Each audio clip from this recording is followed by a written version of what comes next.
Hola Jesús, ¿cómo estás? Qué bueno tenerte acá de nuevo con nosotros. En nuestro segundo episodio, nuestra historia, llamámoslo así, de inteligencia artificial o de tecnología o de ciencia. Ya vamos a ver cómo lo expandimos, pero hoy estamos acá precisamente para expandir un poco más sobre la inteligencia artificial. Entonces, no sé, mi hermano, ¿por dónde quieres empezar? Tú eres nuestro experto.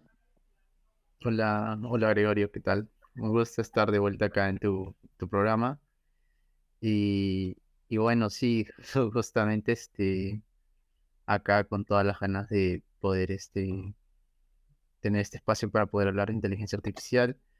Y en este episodio, justo como le estábamos conversando, poder compartir un poco a las personas la historia de la inteligencia artificial, ¿no? Tal vez para algunos la palabra misma inteligencia artificial puede sonar novedoso o un tema que recién se ha originado en estos años, ¿no?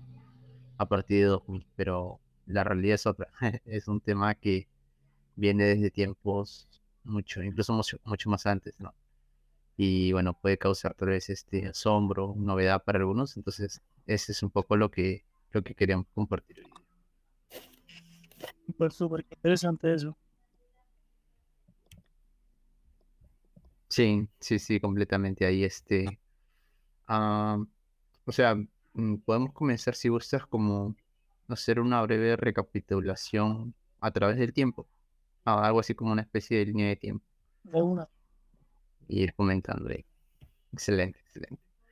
Entonces, bueno, creo nos debemos ubicar primero en el año 1950, ¿ok? Ese es un año clave, porque justamente ese año se publica un paper, el cual lleva por título Computing Machinery and Intelligence, el cual es escrito por Alan Turing. Este, Alan Turing fue un matemático, lógico, informático teórico. Incluso es considerado como uno de los padres de la ciencia de la computación y también el precursor de la informática moderna. De hecho, hay incluso una película sobre Alan Turing. No sé si alguno lo debe haber visto. ¿Cómo se llama? Vamos a buscarla. Sí, se llama El Código Enigma. Trata acerca de una máquina Ujú. que justamente utilizaron los británicos para poder descifrar los códigos nazis. Durante La idea era poder, la- claro, sí, sí. Y justamente, claro, la película cuenta un poco esa parte de la vida de Alan Turing, en la cual trabajaron justamente para poder descifrar esa máquina, ¿no? Y de hecho, a poder descifrar esa máquina ayuda de alguna manera a ganar la guerra, ¿no? Porque como que tienes ya toda la información de los movimientos nazis, por dónde van a atacar, por dónde van a desembarcar, dónde van a hacer ciertos lanzamientos de bombas. Entonces, fue algo clave también en esas épocas para la, la victoria de los aliados. Y qué interesante, creo que muchos de los, digámoslo, como avances tecnológicos vienen gracias a la guerra, a la Segunda Guerra Mundial, sobre todo fue también una guerra de mucha tecnología y desarrollo. Sí, sí, sí, completamente. Ahí también teníamos el proyecto Manhattan, pues, ¿no? En el cual en Nuevo México, Estados Unidos, reúnen para esa época las mentes más brillantes al mando de Oppenheimer, ¿no? Ahí encontramos a Feynman, Fermi, o sea, grandes físicos de la época para, bueno, lo que sería luego la bomba atómica, ¿no? Sí, creo que van a sacar una película de eso en estos días, en este verano creo que sale. ¿Ah, sí? Ah, eso tengo que verlo. Y creo que se llama Oppenheimer como tal. Eso, tengo que verla porque sí, es una interesante época de la historia, sobre todo o sea, por haber reunido a todas esas mentes tan brillantes. Sí, tengo muchas ganas de verla, siempre he querido saber un poco más de esa historia. Y bueno, entonces volviendo al tema del papel, fue digamos en esta época de avances tecnológicos y se desarrolló este papel que creo que igual hoy en día tiene bastante, sigue siendo medio usado, ¿no? Sí, sí, sí. Justo volviendo al tema del paper, claro, de Alan Turing, el paper de 1950, ¿no? Esto ya es post Segunda Guerra Mundial. La cuestión es que en este paper, o sea, Alan Turing nos hace una pregunta que sirve de hecho como base para todo lo que viene a posterior, ¿no? O sea, por eso yo creo que este punto es demasiado importante y bueno, no solamente yo, sino también otros estudiosos de la historia de inteligencia artificial consideran que este es un año clave para poder ver luego los avances que vienen, ¿no? Y justamente en este paper, al inicio nomás, Alan Turing nos pregunta, hace la pregunta, o sea, las máquinas pueden pensar, ¿no? Hacer lo que, como abre su paper.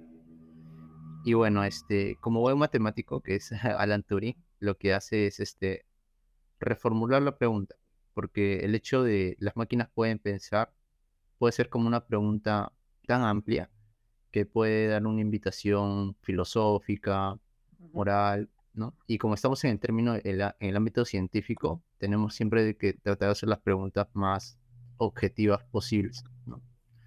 Entonces, lo que hace él es reformular la pregunta, ¿no? Y para reformular esta pregunta, lo que hace es justamente crear un escenario alternativo, el cual en su paper lo llama The Imitation Game, pero hoy en día es más conocido como el test de Turing, el test de Turing. Entonces, no, justamente como digo, la pregunta que lanza Turing es, las máquinas pueden pensar, ¿no? Entonces, acá sería clave que como que vayamos unos pasos más atrás, ¿no? O sea, que nos preguntemos qué, qué significa el acto de pensar, ¿no? Dale. E incluso, claro, incluso podemos hacer una pregunta, ¿qué es la conciencia, no? Y si una máquina artificial puede pensar de verdad, ¿no?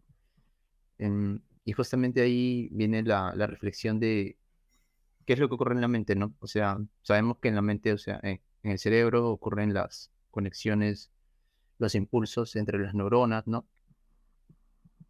Pero justamente esta pregunta nos lleva a preguntarnos, ¿esa es la única forma de funcionamiento o hay algo más detrás, ¿no? Como ya yendo a la pregunta de la conciencia, ¿no?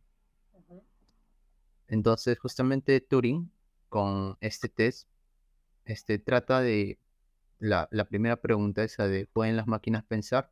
Trata de cambiarla a otra forma en la cual trata de responder a la pregunta, ¿puede una máquina pasar por un ser humano? Y justamente esto es lo que ahorita vamos a contar, ¿no? ¿Cómo así pasar por un ser humano? Claro, justamente ahorita lo vamos a contar con el test de Turing, para que la pregunta tenga un poquito más de sentido. Entonces, bueno, a ver, ¿de qué consiste el test de Turing? El test de Turing, o sea, en el paper sale una versión la versión original de Alan Turing que es en el paper. Esa ahorita lo vamos a contar. Pero hay una versión también adaptada que es como que la que hoy en día más cuenta. ¿Ok? Pero igual vamos a contar la versión original para que también la tengan de conocimiento. Bueno, la versión original del test de Turing dice lo siguiente. Imaginemos que tenemos tres personas, ¿ok?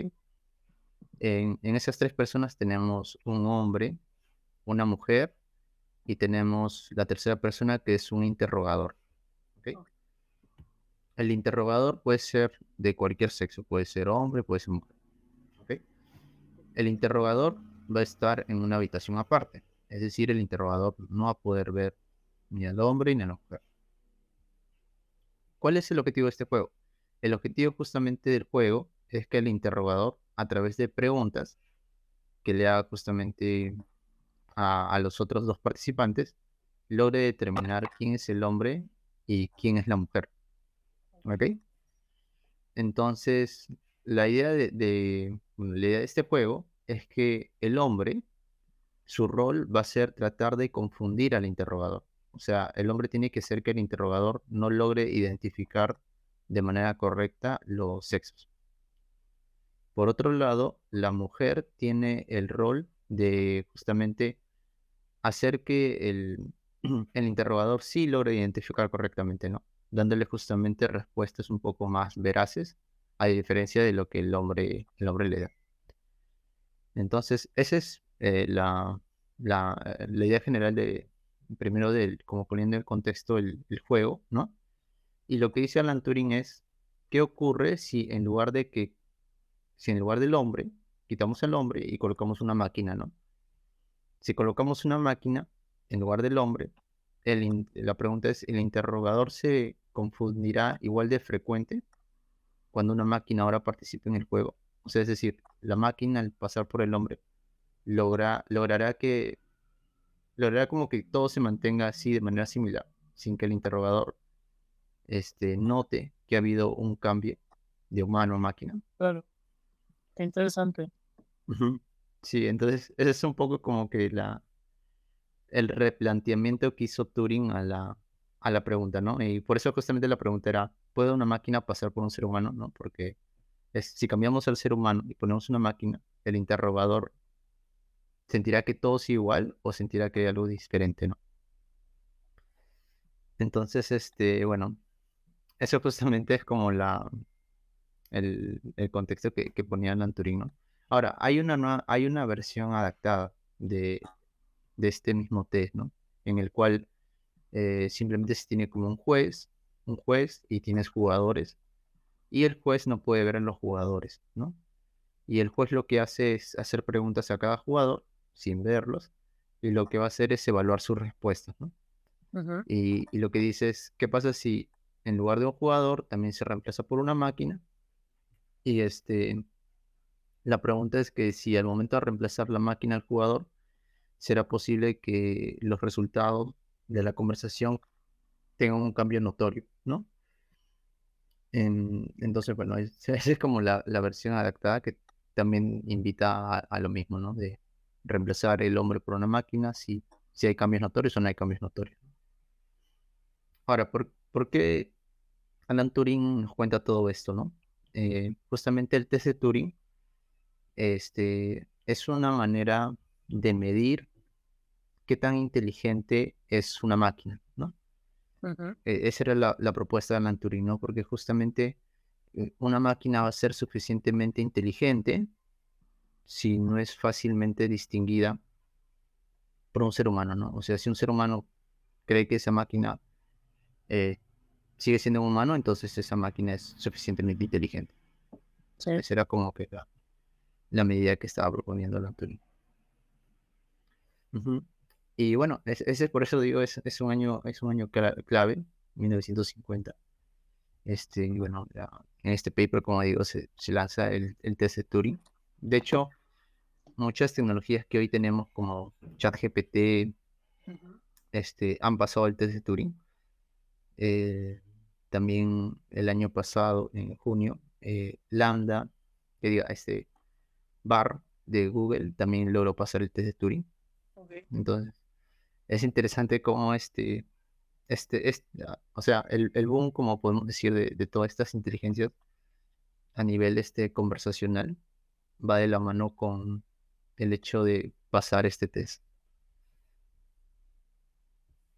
Qué interesante.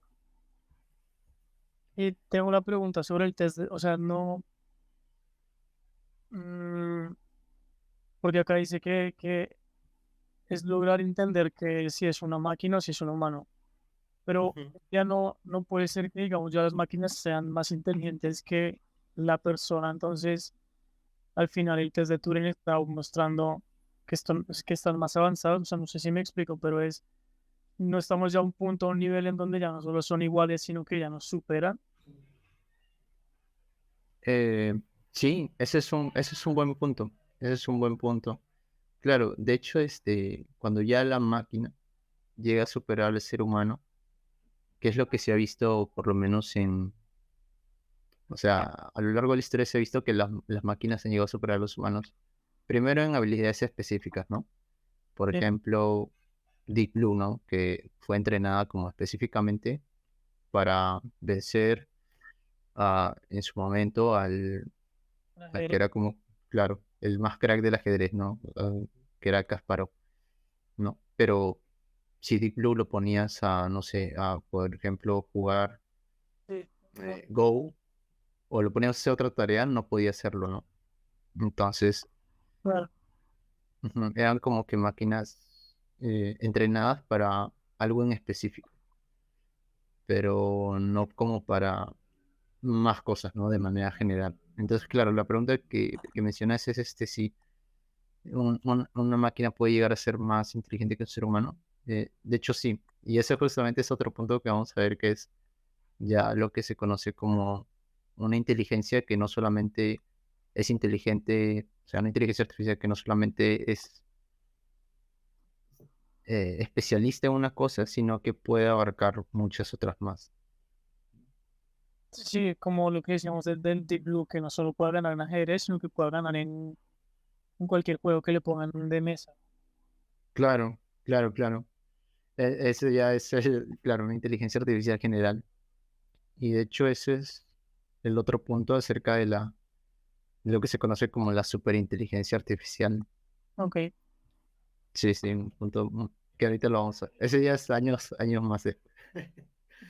Una pregunta sobre el nombre, sobre por qué, o sea, el nombre es de inteligencia, pero la palabra artificial, si no busca la, busca la función de qué quiere decir artificial, porque artificial es algo como que, a ver, es de artificial falso, ¿no? O sea, Claro, artificial claro, que ha sido hecho por el ser humano y no por la naturaleza, que no se ajusta a lo que hay en la naturaleza.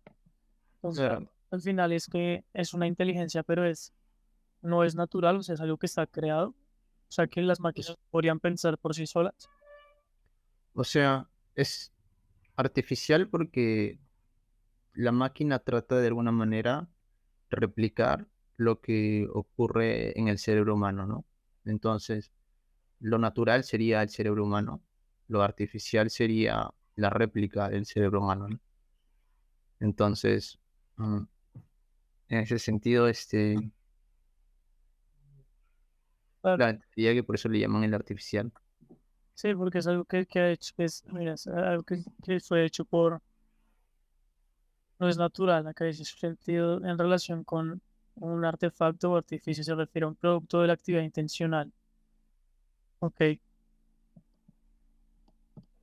Sí, sí, sí, totalmente claro. Porque, claro, es el ser humano tratando de replicar lo que, bueno, lo que ocurre en el cerebro. interesante. Y también, igual es que el cerebro creo que debe ser el computador más potente del mundo, o sea, de lo que sabemos. O hay una que sería pues, superior al cerebro, ¿crees tú? Yo estoy totalmente de acuerdo contigo. Yo creo que el cerebro es o sea, es el computador más potente que tenemos, ¿no? Así de manera natural.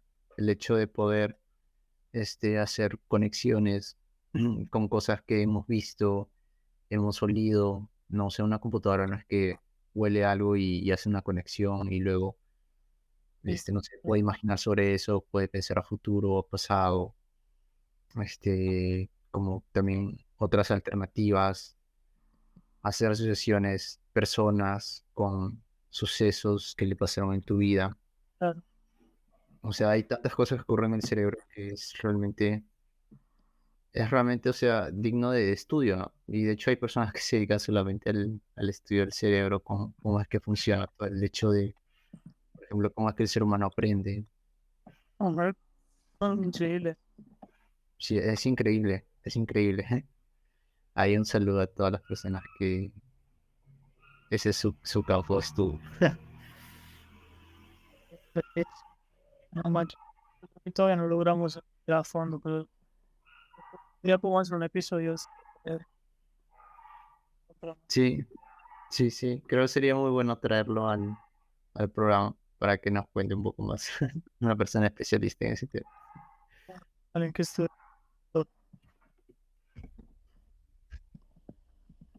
Sí, sí.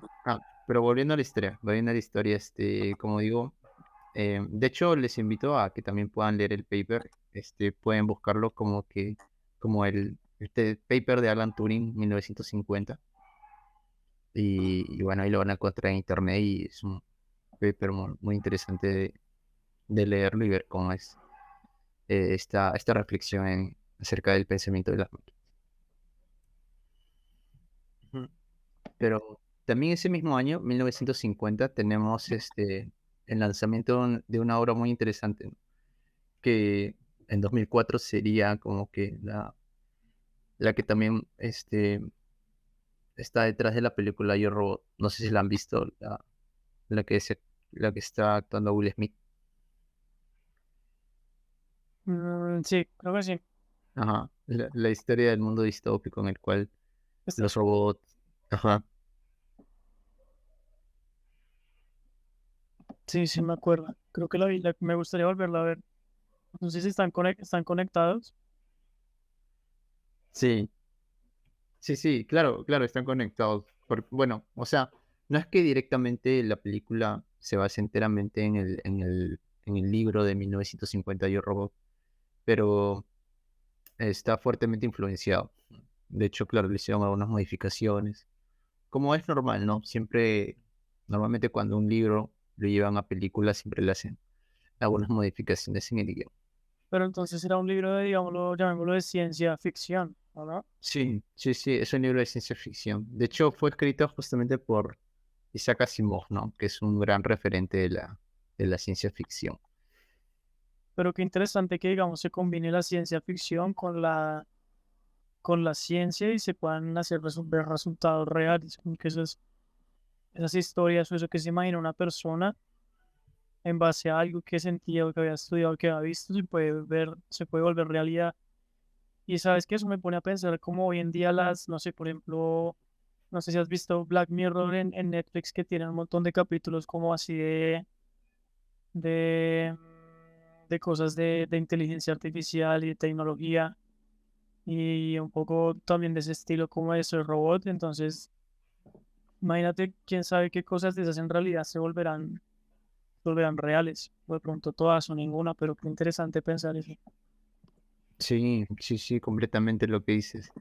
Claro, porque yo creo que la ciencia ficción es como esa gasolina, creo, para los científicos, pues, ¿no? Como, oye, es que mira eso que sale en la película, ¿no? ¿No sería chévere que exista en la vida real?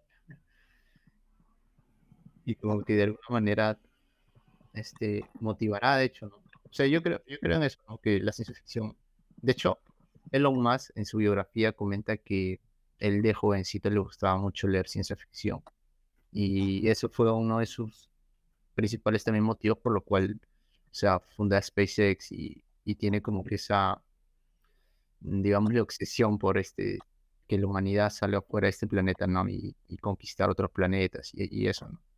Entonces creo que varios, mucho del futuro de los jóvenes que vengan también van a estar influenciados ya sea por Black Mirror o Sí, otras series de ciencia ficción que... oye, ¿sabes qué sería chévere hacer un ejercicio que podríamos hacer, que seguramente alguien ya lo hizo, es ver qué cosas han sido primero, digamos, escritas o publicadas en ciencia ficción y después se volvieron realidad para hacer un Mm. episodio de eso? De ser chévere no sé, por ejemplo, voy a decir cualquier cosa. Y creo que esto puede que no sea mentira, que la primera persona que alguien escribió sobre un viaje al espacio fue en un libro en el 1900 o algo así, que fue 60 años antes de que en realidad pudieran ir.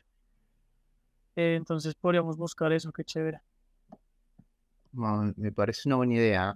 Me parece ahí hacer una recopilación de realidades que, claro, que ahora existen, pero que ya anteriormente como que ya se veían en las películas, Sí, sí, sí. en los libros. Ujú.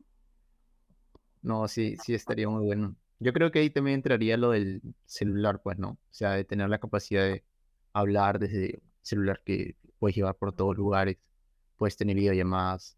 Eso también creo, estoy seguro que debe haber salido una de esas series de ciencia ficción de los años 50, así. Increíble, vamos a buscarlo para los próximos. Sí, completamente. Pero bueno, volviendo a este libro de Isaac Asimov, Yo Robot, Sí, justamente en este libro Asimov nos muestra lo que él llamaría las tres leyes de la robótica. ¿Ok? Este, a ver, ahora voy a leer las leyes que justamente menciona Asimov, ¿no?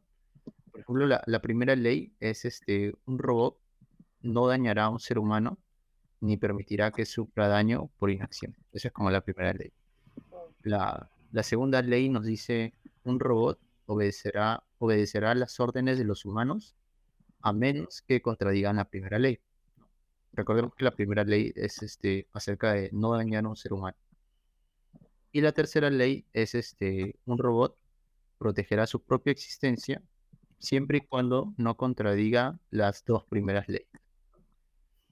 Entonces, ¿por qué Asimov que coloca estas tres leyes, ¿no? En la robótica? Justamente Asimov propone estas leyes en sus libros porque es como una medida para poder prevenir una posible rebelión de las máquinas, ¿no? Es como un código que debe estar en todo robot, como que ya implantado en su circuito, Sí. para que esos robots, en caso que intente desobedecer una de estas leyes, Ujú. su cerebro como que se dañe, ¿no? Como que si desobedece el robot esa ley, como que ya el robot como que se apaga, algo así, ¿no? Sí. Es como una medida de prevención que Asimov coloca él mismo en sus propios libros, ¿no? Entonces, de hecho, estas leyes que lo ponen, como digo, en los libros de ciencia ficción, lo han motivado, pues, ¿no? Debates con respecto a la ética y al gobierno de la inteligencia artificial, ¿no? Está muy interesante eso. Me gustaron mucho las tres leyes. Creo que pues es increíble que él y las haya escrito él siendo un, pues digamos, un escritor. O sea, es chévere saber que los escritores tienen una influencia pues real, o sea, en lo que pasa después. Claro, claro. Y además pensemos, ¿no? En la época, ¿no? Estamos hablando de 1950, Sí, post imagínate. Segunda Guerra Mundial, o sea, el mundo se estaba recuperando, pero ya estábamos hablando de leyes para prevenir posibles rebeliones de robots. Y Isaac Asimov, súper adelantado a su época. Totalmente. Sí, sí. Ah, debo agregar. También Asimov propuso una ley más, que es considerada la ley cero. La ley cero dice que un robot no puede dañar a la humanidad o permitir que la humanidad sufra daño. Eso es como ya, como por si no quedó claro de que el robot no nos debe hacer daño, ahí Asimov como que puso esa ley cero. Sin embargo, también esto como motivación para que lean el libro, viene la pregunta es, ¿será posible que un robot, a pesar de que tenga estas leyes implantadas en su circuito, o sea, pueda como que engañarnos y en algún momento no cumplir las leyes? O sea, como que él mismo se programe y como que, no sé, como que él mismo desactive ese circuito y para que pueda, como que ya él a su propio criterio, pues, ¿no? Interesante. Y eso justamente es lo que se ve, pues, ¿no? En el libro y también en la película. Así que ahí, si no lo han visto, si no lo han leído, es una invitación también para que puedan. El libro se llama igual, me dijiste ahorita. Sí, Yo Robot, de Isaac Asimov. Interesante porque, porque sí, yo creo que en los próximos años lo que vendrá o lo que tendrá que ser es que alguien tendrá que crear un, como un ente para regular la producción de tecnología inteligente o de la inteligencia artificial, porque si alguien quisiera hacer daño, podría hacer mucho daño con los robots. Igual creo que ya igual en las guerras ya usan mucho los drones hoy en día y ya son guerras casi que artificiales completamente. Entonces sí, no sé, Sí, qué interesante. completamente, completamente cierto. Sí, pues, sí, de hecho, justamente esto ha sido motivo también por el cual, este, hace poco nomás, justamente Sam Altman, el CEO de OpenAI, haya tenido que ir también en conjunto con otras dos personas más. Uno, si no me equivoco, era también una persona, un escritor que la mayoría de sus publicaciones tienen que ver con inteligencia artificial. Una mujer que es la encargada del Departamento de Inteligencia Artificial de los Estados Unidos. Han ido al Congreso de los Estados Unidos para poder justamente tener un debate acerca de cuál va a ser el marco regulatorio que el gobierno va a colocar sobre las empresas en los años venideros al momento de justamente publicar estas nuevas tecnologías, ¿no? Increíble, qué Sí, interesante. sí, entonces ya es una realidad, ¿no? O sea, ya incluso otra invitación más, pueden encontrarla en YouTube como en el canal CBS. Ahí pueden encontrar la entrevista, bueno, esta sesión en el Congreso de los Estados Unidos completa. Es un video aproximadamente de 2 horas, pero la realidad vale mucho la pena verlo porque justamente se tocan estos temas acerca de, bueno, más que todo relacionados a cuál es el impacto que va a tener la inteligencia artificial en caso de que existiera una nueva revolución, así tipo la industrial, ¿no? En el cual la fuerza laboral cambia totalmente, ¿no? Los trabajos, cuál va a ser el impacto que va a tener la inteligencia artificial sobre los trabajos, qué trabajos van a ser automatizados, cuáles no, cómo el gobierno va a actuar ante eso, qué marcos regulatorios vamos a poner y todo eso. Entonces, sí, es un tema Va a ya, ser, ya real. va a ser un igual, sí, o sea, es que igual, uy, sí, no sé cómo pensarlo, porque es que es algo que nosotros podemos controlar. Hasta de pronto un momento van a haber votaciones sobre queremos robots o no queremos robots, o sea, puede llegar a ser una cosa así. Quién sabe qué sea el futuro.